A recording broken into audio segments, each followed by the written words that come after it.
बुद्ध कहते हैं कि कोई हमारे साथ कितना भी गलत करे, पर हमें अपना असली स्वभाव नहीं भूलना चाहिए।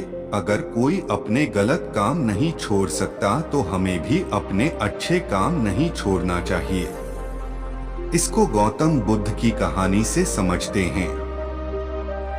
बहुत पुरानी बात है, एक बहुत सुंदर राजकुमारी थी जिसको हर प्रकार का जादू आता था।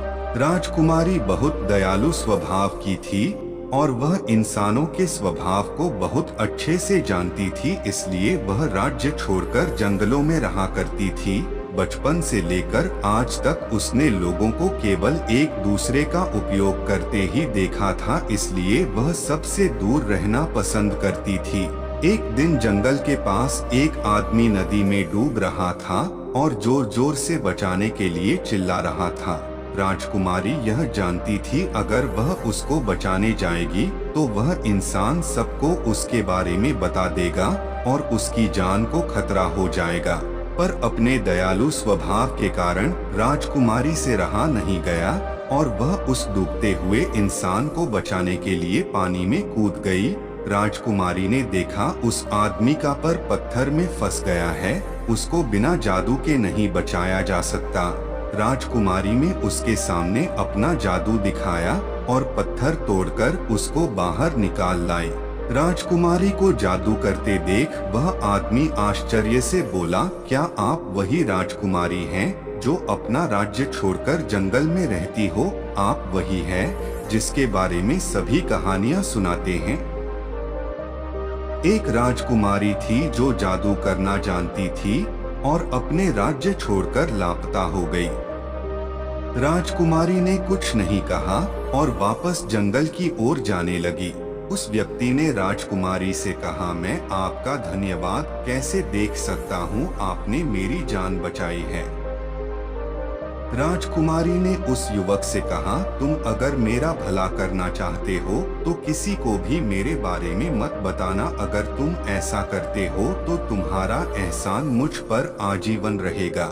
देखते ही देखते बहुत दिन गुजर राजकुमारी फिर जंगल में रहने लगी। तभी उसी राज्य के राजा से एक महात्मा ने कहा, एक राजकुमारी जो जादू विद्या में बहुत निपुण है वह तुम्हारे ही राज्य में कहीं है। अगर तुम उससे शादी कर लोगे तो पूरे राज्य का भला हो जाएगा। राजा उस महात्मा की बात सुनकर तुरंत राज्य में ऐलान करवा देता है, जो भी उस राजकुमारी के बारे में बताएगा उसको ढेर सारा इनाम दिया जाएगा। जैसे ही वह बात उस युवक तक पहुंचती है, वह राजा और सैनिक को लेकर उस जंगल में चला जाता है जहां उसको राजकुमारी मिली थी। राजा और सैनिक सभी हथियार लिए उस राजकुमारी के सामने पहुंच जाते हैं।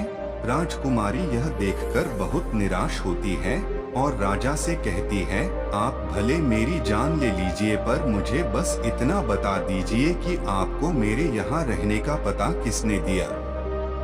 राजा जैसे ही उस युवक की ओर इशारा करते हैं, राजकुमारी उसको देखकर कहती है, चाहे खुद डूब के मर जाना पर कभी किसी इंसान को मत बचाना। राजा राजकुमारी से पूछता है, आखिर तुमने ऐसा क्यों कहा?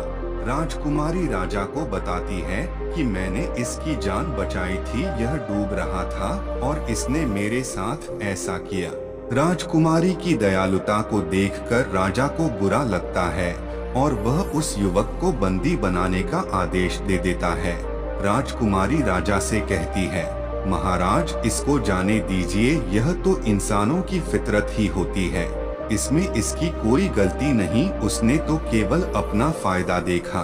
राजा ने इससे पहले कभी किसी को इतनी दयालुता दिखाते हुए नहीं देखा था।